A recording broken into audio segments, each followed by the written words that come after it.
In paragraph 14, you'll see reference to spousal support or alimony. The terms spousal support, alimony, and post-separation support generally mean the same thing. Alimony is the term that we use in North Carolina to refer to permanent long-term spousal support.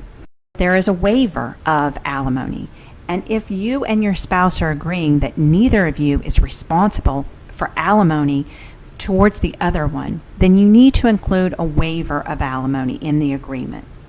Instead, in paragraph 15, we give you an example of the payment being made from one spouse to another for alimony.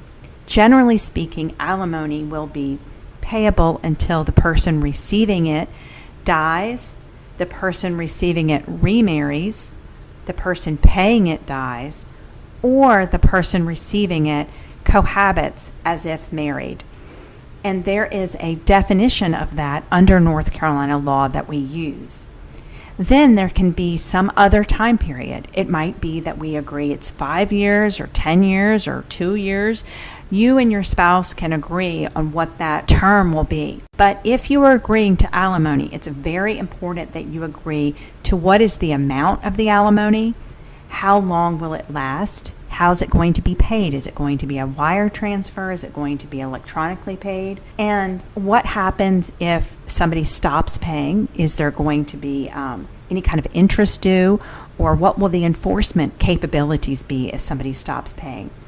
What happens if the person paying it loses their job? Do they have the right to change this alimony amount?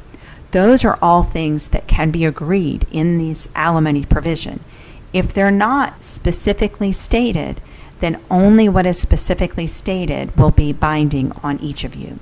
So you want to make sure that you understand what the alimony provisions say, that it's something that is an amount that is acceptable and that is enforceable.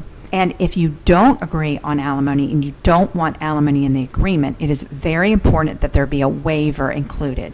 It cannot just be a waiver that's in the body of the document separately from this. It needs to specifically state that you're waiving alimony and what's called post-separation support. So those are the things to think about when you are reaching an alimony agreement. Also, if you are wondering how much alimony should be paid, a good place to look is the alimony calculator on our website, rosen.com, as well as the financial affidavits that are listed on our website. Use those to figure out how much is the budget that the person who is receiving it needs and how much is the budget of the person who's paying it in terms of their reasonable living expenses as well. Those are the things to consider when drafting this alimony provision in your separation agreement.